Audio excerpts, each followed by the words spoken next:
खबर रायबरेली से। CEO Jack Darcy के आरोपों को मिथ्या बताया है। केंद्रीय कृषि मंत्री नरेंद्र सिंह तोमर ने ट्विटर के पूर्व सीईओ जैक डार्सी के आरोपों को मिथ्या बताया है। उन्होंने कहा कि किसान आंदोलन 1 साल तक चला और शांतिपूर्वक निस्तारित हुआ है। उन्होंने कहा कि अगर आरोपों में सच्चाई होती तो आंदोलन जल्दी समाप्त हो जाता। नरेंद्र तोमर ने कहा जैक डार्सी के सभी आरोप मिथ्या हैं। दरअसल ट्विटर पूर्व सीईओ जैक डार्सी ने आरोप लगाया है कि किसान आंदोलन के दौरान ट्विटर को शट डाउन किए जाने की धमकी मिली थी। उन्होंने कहा कि ऐसे लोगों के अकाउंट में सस्पेंड करने का दबाव था जो आंदोलन के पक्षधर थे। कृषि मंत्री नरेंद्र तोमर ने 2 दिवसीय दौरे पर रायबरेली पहुंचे हैं। बछरावा में लाभार्थियों के सम्मेलन को संबोधित करने के बाद यहां सेनानी होटल में पत्रकारों से रूबरू हुए। इस दौरान उन्होंने सरकार की उपलब्धियों को गिनाते हुए मोदी सरकार की जमकर तारीफ की है। रायबरेली से ब्यूरो चीफ शशिधर त्रिपाठी के साथ अनीता की रिपोर्ट। भारतीय जनता पार्टी ने 22 से 30 जून तक 1 माह के लिए महासंपर्क अभियान प्रारंभ किया है। इस संपर्क अभियान के दौरान अलग अलग वर्गों, अलग अलग क्षेत्रों, भिन्न भिन्न कार्यक्रमों के माध्यम से मोदी सरकार की 9 वर्ष की उपलब्धियों को आम जनता तक पहुंचाने का काम किया जा रहा है। इसी योजना के अंतर्गत मेरा रायबरेली आना हुआ है। अभी एक कार्यक्रम संपन्न हुआ लाभार्थियों का।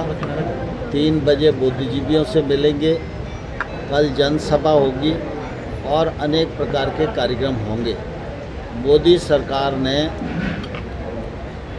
इन 9 वर्षों में अभूतपूर्व विकास किया है।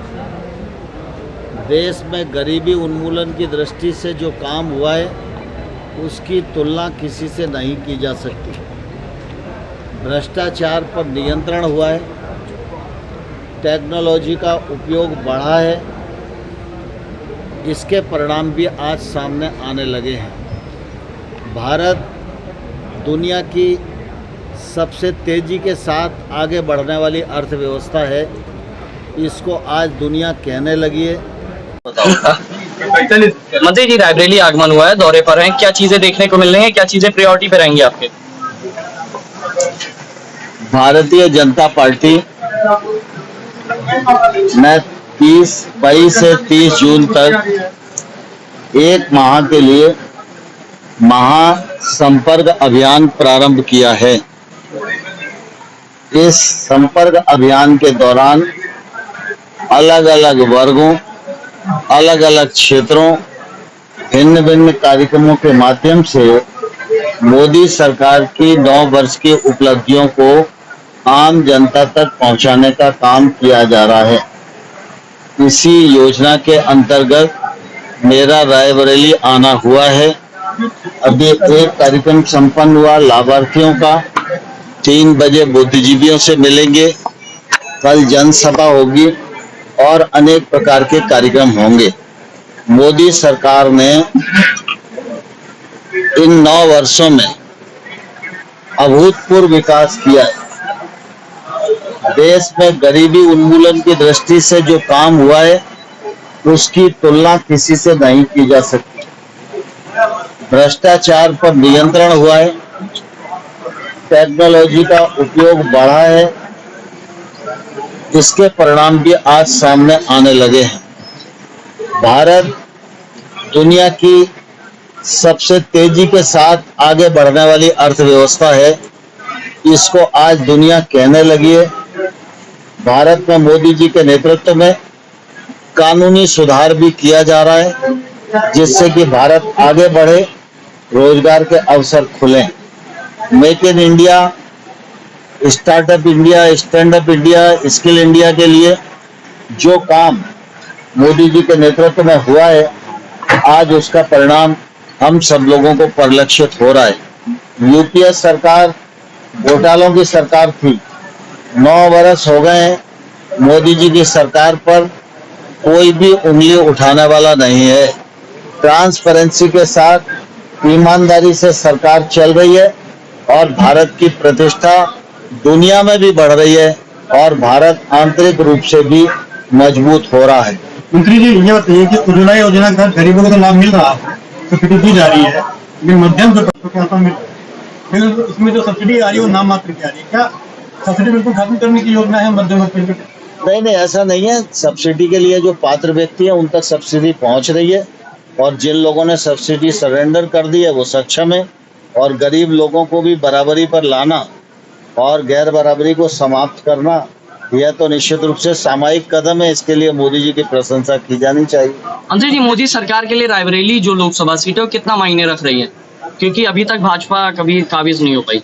भारतीय जनता पार्टी के लिए 540 लोकसभा क्षेत्र महत्वपूर्ण है, और हर लोकसभा क्षेत्र हम जीते, इसके लिए भारतीय जनता पार्टी प्रयत्नशील है। मंत्री जी, एक राजनीतिक सवाल है। एमपी से ज्योतिरादित्य सिंधिया कभी कांग्रेस के करीबी हुआ करते थे, अब भाजपा में एक अच्छे मंत्री पद पर, क्या लगता है सचिन पायलट के लिए ये ऑफर हो सकता है, या सचिन पायलट पर ये दाव भाजपा खेल सकती है क्या? चुनाव नजदीक है। देखिए, ज्योतिरादित्य जी भारतीय जनता पार्टी के सदस्य हैं, इसलिए सचिन पायलट से उनकी तुलना नहीं की जा सकती। वो हमारे कार्यकर्ता हैं, केंद्र सरकार के मंत्री हैं।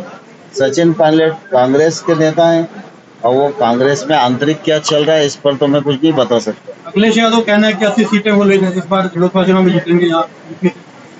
अखिलेश को स्वप्न देखने का अधिकार है डेमोक्रेसी में। जब तक रिजल्ट नहीं आता तब तक वो स्वप्न देख सकते हैं।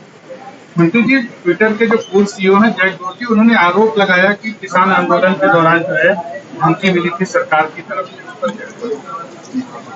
देखिए, किसान आंदोलन हो या कोई अन्य आंदोलन, देश में लोकतंत्र मजबूती के साथ खड़ा हुआ है। आंदोलन 1 साल तक चला और आंदोलन शांति से निराकृत हुआ। तो अगर इस प्रकार की बात करनी होती तो आंदोलन तो जल्दी समाप्त किया जा सकता था, लेकिन आंदोलन करना लोगों का अपना अधिकार है, लेकिन आंदोलन संविधान की मर्यादाओं में रहकर हो, यह निश्चित रूप से डेमोक्रेसी में जरूरी है। मैं समझता हूँ इस प्रकार के आरोप मिथ्या है। एक आंदोलन दिल्ली में भी चल रहा था पहलवानों, उस मामले में जो संबंधित लोग हैं वो बात कर रहे हैं।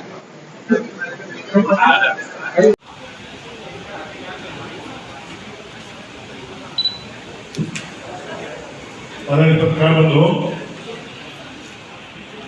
मोदी सरकार के 9 साल पूरे